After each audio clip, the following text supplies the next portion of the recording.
네, 오늘은 건강한 제자들의 교회가 무엇인지 설교 제목으로 함께 말씀을 나누겠습니다. 우리가 데살로니가 전서라고 하는 성경책, 이 편지는, 바울의 편지는 신약 성경 중에 가장 먼저 쓰여졌습니다. 가장 먼저 쓰여진 책인데, 이 쓰여질 당시 데살로니가 교회는 바울이 채 3주도 채 이렇게 머물지 못한 곳이었어요. 그럼에도 불구하고 교회가 세워졌죠. 왜냐하면 이 사도행전 17장에 그 배경이 있는데, 바울이 그 데살로니가 회당에서 말씀을 전하고 또 많은 사람들이 예수님을 믿게 되면서 나왔을 때, 거기에 있는 많은 유대인들이 아주 바울을 굉장히 이렇게 핍박하고 박해를 했거든요. 그래서 채 3주도 머물지 못하고 바울이 베레아로 어떻게 피신을 하게 되는 거죠. 그래서 베레아에서 또 말씀을 전하다가 데살로니가에서 자기를 핍박하던 그 유대인들이 베레아까지 쫓아와가지고 그를 또 이렇게 박해를 하는 터에 그가 결국은 아테네로 이제 옮겨가게 됩니다. 그 과정들 가운데, 그 여정 가운데 첫 번째 이 바울의 첫 번째 서신의 배경이 되는 데살로니가 교회가 개척이 됩니다. 짧은 시간 안에 세워진 교회였지만 바울의 편지 속에서, 이 데살로니가의 편지 속에서 이 데살로니가 교회는 굉장히 놀랍고 또 성숙하고 건강한 교회라고 보여집니다. 왜냐하면 바울은 항상 그들을 생각할 때 편지 시작을 하면서 항상 너희로 인하여 감사하고 기도하고 끊임없이 기도한다 라고 할 정도로 단기간에 이토록 건강한 공동체가 세워지는 것은 솔직히 감사할 수밖에 없는 얘기죠. 그러고 보면 우리 신앙이라는 것은 얼마나 오래 믿었는지, 또 얼마나 이렇게 믿음의 연수가 작은지 많은지가 그렇게 큰 것 같지는 않습니다.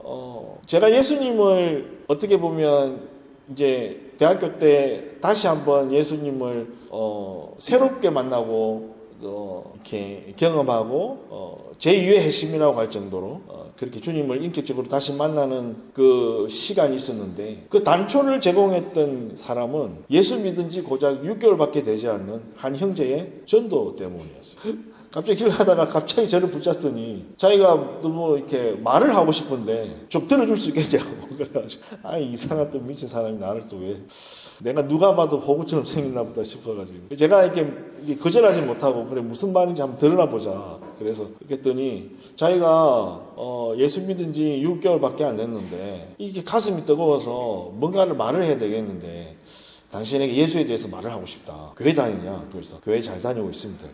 그러면서 시작한 그와의 그 대화 가운데서 그를 통해서 예수님을 다시 만나는 그런 계기들을 갖게 되는 시간들이 있었거든요. 그러니까 저는 중학교 2학년 때부터 예수님을 믿었지만 6개월 되지 않은 그 형제를 통해서 다시 한번 예수님을 만나게 되는 그 시간이 있었단 말이죠. 그러니까 예수님을 믿는다는 그 신앙의 깊이는 우리의 어떤 시간의 어떤 길고 짧음은 아니다라는 생각을 하게 됩니다. 데살로니가를 보면 그런 것 같습니다. 그리고 무엇이 이 데살로니가 교회가 바울이 그렇게 이들로 인하여 항상 감사하고 항상 기도하고 끊임없이 기억하는 그 데살로니가의 교회로 바울은 말하고 있을까? 그 공동체의 비밀은 그들이 바울이 전한 이 십자가의 복음을 기쁨으로 받아 삶으로 온전히 적응하였기 때문에 그렇습니다. 말 그대로 제자로서 그들이 공동체로 일어났기 때문이죠. 많은 교회 성도들이 있고 우리 대한민국 그래도 여전히 많은 기독교인들이 있지만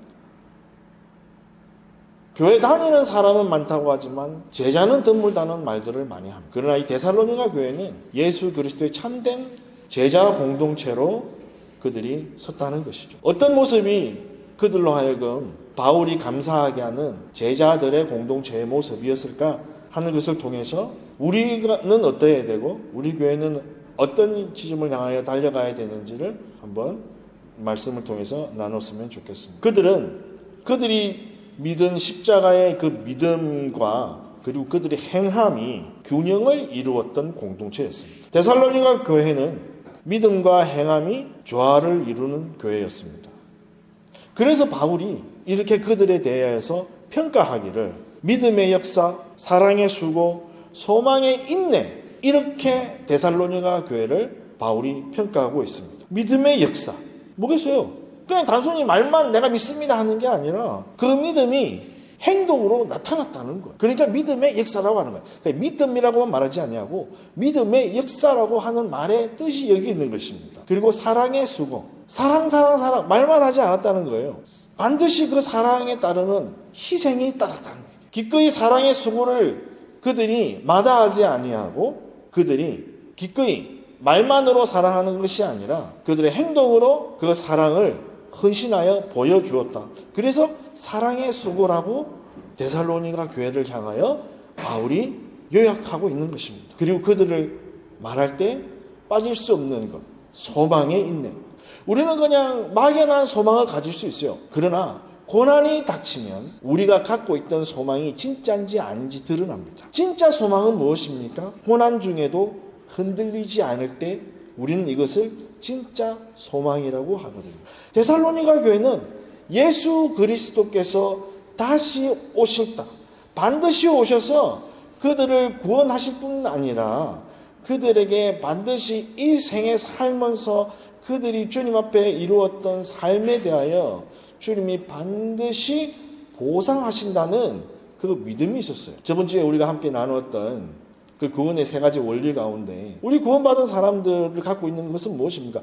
주님께서 반드시 약속의 말씀을 성취하실 뿐만 아니라 믿는 자들에게 그것에 대한 믿음의 보상을 반드시 주신다는 그 사실을 믿는다는 거죠. 이것이 데살로니가 교회가 갖고 있던 소망이었단 말입니다. 그러면 이 세 가지 믿음의 역사와 사랑의 수고와 소망의 인내를 데살로니가 교회가 가지고 있었던 것, 보여줄 수 있었던 그 비밀은 무엇일까요? 당연히 그것은 성령으로 말미암은 결과이죠. 어떻게 성령께서 데살로니가 교회 가운데 이 믿음의 고백으로 드러나시나? 바로 그들이 예수 그리스도의 복음을 지식이 아니라 능력과 확신으로 받아 그들이 온전히 순종함으로 주님 앞에 내어드렸기 때문에 성령 하나님이 역사하셨고 그 성령 하나님의 역사로 말미암아 믿음의 역사와 사랑의 수고와 소망의 인내가 그들 가운데 나타났다는 것입니다. 한마디로 날마다 자신을 십자가에 넘기고 그 안에서 그리스도께서 살아 역사하실 때 당연히 균형 잡힌 신앙이 이루어질 뿐만 아니라 그때 성령께서 역사하신다는 거예요. 데살로니가 교회는 구원에 분명한 확신이 있던 사람들이었습니다. 바울이 말합니다. 너희를 택하심을 안다.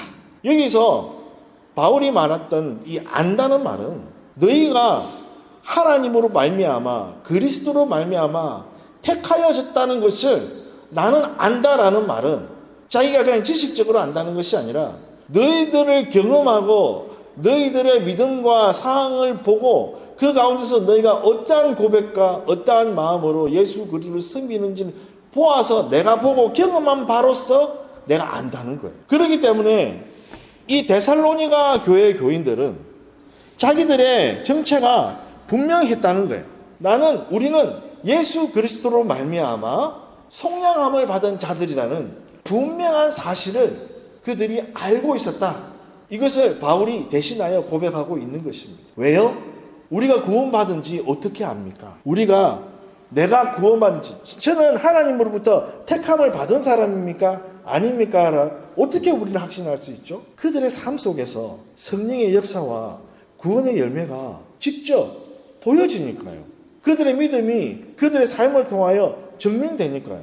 말씀이 단순히 머리에서 머문 게 아니라 마음에서 역사하고 있다는 것을 보았기 때문이죠. 2장 13절에는 이렇게 나옵니다. 제가 한번 읽겠습니다. 데살로니가전서 2장 13절.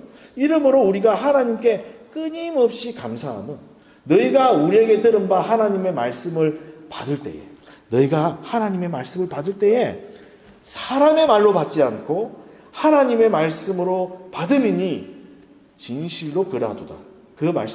이 말씀이 또한 너희 믿는 자 가운데서 역사하는다.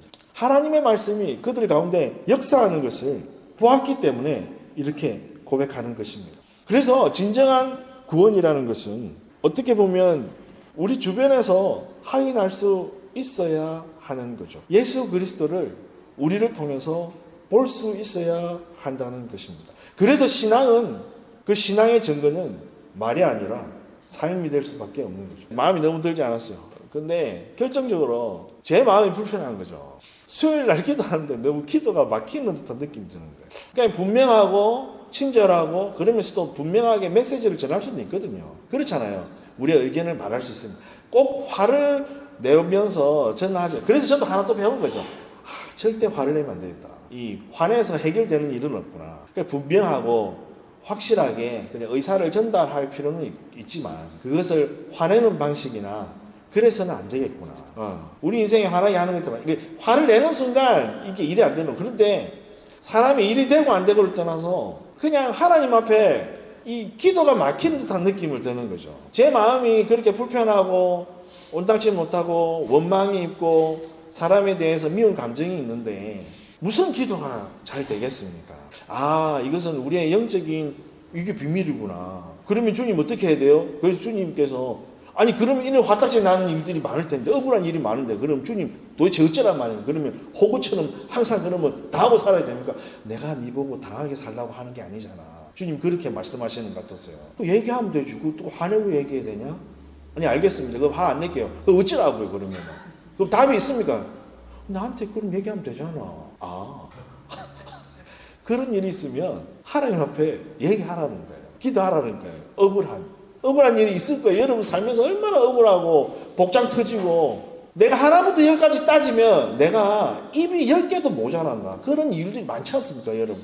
얼마나 많습니까? 그런데 화내고 복닥거린다고 해결되는 일이 없을 뿐만 아니라 그것이 주님 앞에 우리의 기도와 주님 앞에 우리의 어떤 믿음을 방해하는 것이라면 우리가 여기 넘어가면 안 되겠다는 생각을 한 거죠. 그럴수록 이런 일이 있으면 주님 앞에서 통곡하고 울어라. 그러면 주님께서 해결해 주시겠다. 그래서 오늘 아침에도 막아놨더라고. 주차장 앞에 우리 할머니께서 아드님이 안 계시는 주 중에는 그냥 주일날 우리가 쓰나 안 쓰나 상관없이 그냥 막아놔버려. 제 마음에 썩도 굴뚝 올라오는 게 있더라고. 그런데 가만히 생각하니까 그게 콘크리트로 뭐 쌓아놓은 것도 아니고 해서 제가 즐겁고 기쁘고 아무렇지도 않은 마음으로 옆으로 옮겨놨어요. 그리고 열어놨죠. 저번 주에도 그렇게 했는데 저번 주에 중간에 또 내려오셔가지고 또 막아놨더라고. 오늘 확인해 보니까 성화형제가 아니요 저기 들어온 데는 막혀있지 않더라고요. 할머니께서 아직 막아놓으시지 않는 것 같아요. 혹 그런 일이 있더라도 여러분 마음에 우리가 권리가 있는데 이게 아니라 그냥 치워놓고 우리 어머니 오늘 또 마음 조금 불편하시겠구나 그렇게 생각하시고 치워놓고 그냥 쓰시면 됩니다. 어머니께서 무슨 말씀하시면 많이 불편하시겠습니다. 그리고 그냥 이렇게 좀 대응해 드리는 게 맞는 것 같아요. 이게 상식적으로 뭐 그런 어떤 임대와 임대 차이나 뭐 권리와 의무에 대해서 이렇게 나누는 상식적인 어떤 그런 계제가 안 되거든요. 그러다 보니까 결론적으로 말씀드리면 대단한 일은 아니지만 한번 제가 부인되는 거죠. 원래 제 자아가 있는데 그 자아를 부인한 거예요. 십자가에 못 박는 거예요. 이거는 큰 일이 아니기 때문에 제가 지금 말할 수 있는지 모르겠지만 우리 삶에 죽은 우리 삶을 무너뜨리는 것들은 대단히 크고 중차대한 것들이 아니에요, 여러분. 작은 섭섭함, 작은 불만, 그런 것들, 나를 뭔가 무시하나 하는 그런 어떤 거절감들, 그런 것들이 사람을 무너뜨립니다, 여러분. 그것들은 그런데 감사하게도 그런 것들은 어떻게 해요? 십자가에 못 박히가 참 좋아요. 대단한 거 아니잖아요. 데살로니가 교회는 목숨을 내놓는 핍박을 당하는 교회였어요. 유대인들로 말미암아 그 교회가 얼마나 많이 박해를 받고 핍박을 받는지 몰라요. 그리고 이 데살로니가라는 도시가 로마 시대에 대단히 큰 도시였어요. 당연히 로마 황제의 숭배를 당연히 따라야 되는 그런 사회적인 그런 어떤 그게 있었단 말이에요. 그러나 예수님을 믿는 사람들은 로마 황제를 숭배하지 않지 않습니까? 그러니까 어떻게 해요? 이들은 목숨을 내놓고 신앙생활을 한 거예요. 그럼에도 불구하고 그들은 극심한 환난 가운데서도 성령의 기쁨으로 그 말씀을 받고 그 말씀대로 그들은 그리스도를 본받아서 신앙의 본을 나타낸 거란 말입니다. 그들의 환난은 단순한 어려움이나 생명을 위협받는 것이 아니라 실제로 육체적으로 죽음을 감당하는 맞닥뜨리는 순교적 상황에 있었단 말이에요. 그럼에도 불구하고 그들은 그 두려움 대신에 기쁨으로 반응했단 말이에요. 그랬더니 그들의 믿음이 온 마게도냐와 아가야 전역에 알려졌다 말하는 것입니다. 한마디로 십자가의 도가 실제로 그들의 삶의 능력이 되었다. 고난 속에서도 흔들리지 않는 신앙은 무엇인가? 성령의 역사와 십자가가 우리 삶에서 적용될 때에 나타나는 거란 말이에요. 그들에게는 왜 우리가 십자가, 우리를 끊임없이 부인하고 우리가 손해보는 것 같고 억울하지만 참아내면서 그것을 사람에게 향하지 아니하고 하나님께 우리가 기도할 제목으로 가지고 가면서 우리가 그렇게 우리의 삶에서 그리스도를 드러내고 살 수가 있을까요? 우리는 손해를 보는 거지 않습니까? 우리 성질대로 하지 않는 것 자체가 우리가 손해보는 거잖아요, 여러분. 성도들 사이에서도 서로가 손해를 보고 참아내고 감내하잖아요. 왜 우리는 그렇게 서로 그렇게 하죠? 왜 우리는 그렇게 서로 사랑의 수고를 하는 거죠? 헌신을 하는 거죠? 데살로니가 교회는 변하지 않는 완전한 소망을 가지고 있었는데 그것은 예수 그리스도께서 반드시 다시 오신다는 거예요. 그 소망을 그들은 반드시 가지고 있었고 그 소망은 반드시 이루어집니다. 하늘로부터 오는 그 아들을 그들이 온전히 기다렸다라고 1장 10절에 말하고 있거든요. 기다린다는 것은 단순히 그냥 좀 참아내게 하는 게 아닙니다. 확신과 기대 속에서 기다린다는 거예요. 그러니까 그들이 먼저 할 수 있는 게 뭐예요? 우상을 버리는 거예요. 이 당시에 그들의 삶에서 우상을 버린다는 것은 삶의 근본을 바꿔버리는 일이에요. 먹고 사는 문제와도 연결되는 일이라고요. 그런데도 그들이 우상을 버리고 살아계신 우리는 하나님을 예배합니다 하면서 나아가는 거예요. 우리가 예수 그리스도를 소망하고 신앙하는 데에 우리의 직장 문제가 걸려 있으면 우리는 어떻게 선택할까요? 만약에 그런 상황이, 그런 극단적인 상황이 우리 시대, 우리가 살고 있는 시대에는 일어나지 않기 때문에 여러분 감사하게 생각하셔야 돼요. 직장 다니는데 너 교회 다니고 예수 믿으면 너 직장에서 잘라버리게 하는 데는 없어요. 만약에 그렇게 하면 우리 현행법적으로도 우리는 보호받을 수 있어요. 종교를 이유로 직장에서 자를 수 없단 말이에요. 우리를 불이익 줄 수 없어요. 우리는 그런 국가, 그런 체제에서 지금 살고 있어요. 감사하죠. 그런데 그렇지 못한 상황이라면 만약에 우리 가운데 그런 것이 아니라 그와 비슷한 형태의 선택을 하게 되는 상황이 온다면 우리는 어떤 상황을 할 수 있을까요? 이들이 우상을 버렸다는 것은 그거란 말이에요. 어떤 의미에서 먹고 사는 문제도 주님을 섬기는 것 때문에 우선순위에서 내려놨다는 거예요.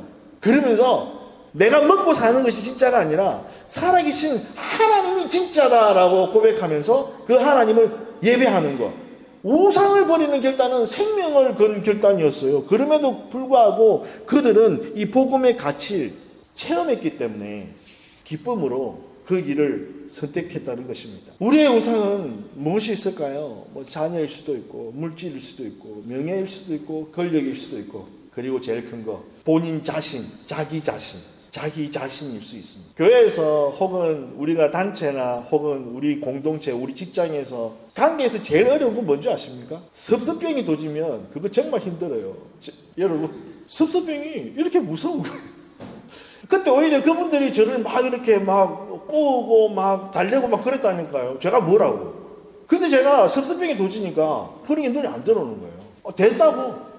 들었고 애 꼽아서 안 한다고. 그런 식으로 막 지나고 보니까 제가 얼마나 추잡하고 천박하고 교만하고 막 그랬는지 뒤늦게 이제 입을 차는 거죠. 막 이렇게 부끄러워가지고 그때만 생각하면 막 소름 돋고 내가 그 바보 같은 그러니까 그런 무리바 같은 그런 참 천박한 그런 사람이었구나. 섭섭병 참면마가 어제 만두 먹다가 제가 탄산음료 먹고 트름을 내보냈단 말이에요.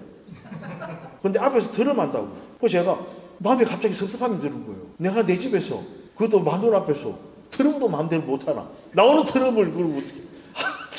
내가 진짜 너 나중에 방구를 한번 껴봐. 내가 가만 안 둘 거야 내가. 이런 섭섭함이 순간 조금 들었죠. 조금. 그러니까 만두 맛이 탁 떨어지더라. 그러나 그 섭섭함을 다시 한번 꾹 참고 내리고 트름을 조심할게 그러면서 그러니까 다시 또 만두 맛이 또 맛있게 또 올라오더라고. 식욕이 돋더라고요.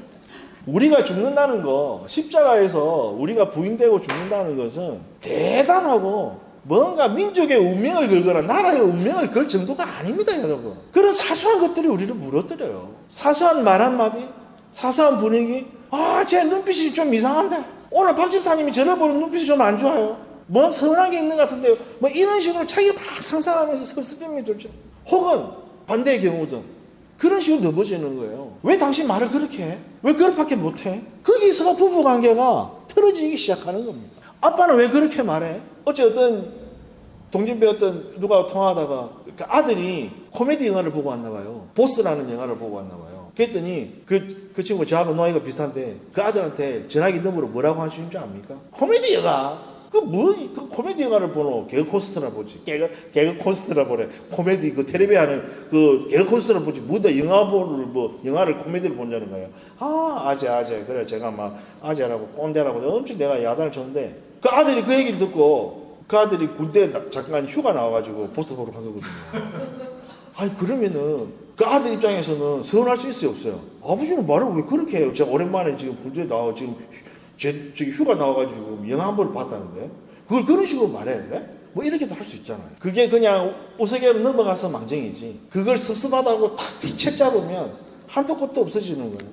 그러면 아버지 저 제대할 때까지 저 얼굴 볼 생각하지 마십시오. 이럴 수도 있잖아요. 우리의 관계라는 것은 어떤 의미에서는 굉장히 연약한 거예요. 그런데 어떤 의미에서는 굉장히 견고할 수 있어요. 왜요? 우리가 십자가에 죽기만 하면 그러면 굉장히 관계가 아름다워질 수 있어요. 그래서 위층에 6층의 할머니를 뵈면 웃는 얼굴로 인사할 수 있습니다. 안녕하십니까 어머니. 저희가 잘하겠습니다. 건물 깨끗이 쓰고 있습니다. 저희 때문에 불편하신 게 없는지 참 많이 헤아려 주십시오. 막 그러면서 또 뭐란 말을 말씀하시면 네 알겠습니다. 물론 한 귀로 듣고 한 귀로 흘리는 것처럼 나쁘게 보일 수도 있지만 뭐 우리가 그거는 뭐 그렇게 대응하는 게 많거든요. 그래서 그렇게 해드리고 최대한 조심스럽게 하겠습니다 이렇게 말씀드리고 데살로니가 교회가 건강했던 이유는 성령을 통해서 십자가의 그 사건이 우리 삶에 일상적으로 일어났기 때문입니다. 그러니까 오늘 여러분 잘 죽으셔야 돼요. 우리 서로 잘 죽읍시다. 또 살아서 펄떡펄떡 거린다면 우리 서로 잘 죽자고 서로 축복해줘야 돼요. 이것이 능력의 삶을 사는 핵심입니다. 십자가의 능력이 우리의 삶 가운데 현재적인 사건으로 날마다 일어나도록 우리가 기도해야 돼요. 우리는 언제나 영적으로 공격을 받고 있고 감정적으로나 상황적으로나 우리는 막 이렇게 수많은 위협과 불안 앞에 놓여 있습니다. 그렇기 때문에 기도해야 돼요. 우리가 기도하지 않으면 무너질 수밖에 없다고요. 그래서 건강한 제자들의 공동체는 이 십자가의 능력이 현재적으로 실제적으로 일어나도록 항상 기도하는 공동체, 그리고 마땅히 그렇게 사는 공동체. 그러면 무엇이 일어나냐? 믿음의 역사, 사랑의 수고, 소망의 인내로 살아가는 공동체가 된다는 것입니다. 우리 교회가 이 데살로니가 교회의 본을 받는 교회가 되기를 간절히 바랍니다. 그렇다면 예수 그리스도에 있는 우리의 믿음이 하나님 앞에서 크게 들려질 거라 확신합니다. 그러면 하나님께서 반드시 내세에도 복을 받게 하시고 장차 오실 그 하나님 나라에서 반드시 복 주신다. 그 하나님을 믿는 우리 되기를 간절히 바랍니다. 우리 이 시간 함께 좀 기도했으면 좋겠습니다. 우리 기도할 때 그렇게 기도했으면 좋겠어요. 하나님,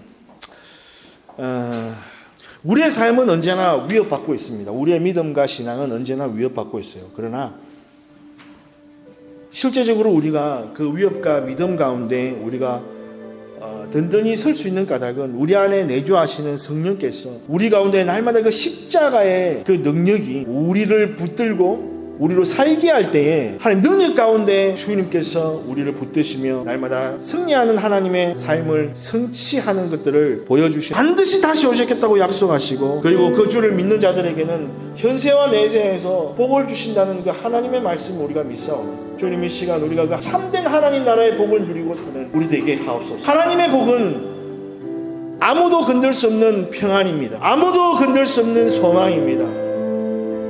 아무도 건들 수 없는 평화입니다. 아무도 건들 수 없는 기쁨입니다. 하나님 아버지, 우리가 이것들을 누리며 사는 진정 하나님의 복을 누리고 사는 우리 되게 하여 주시옵소서. 이렇게 이 시간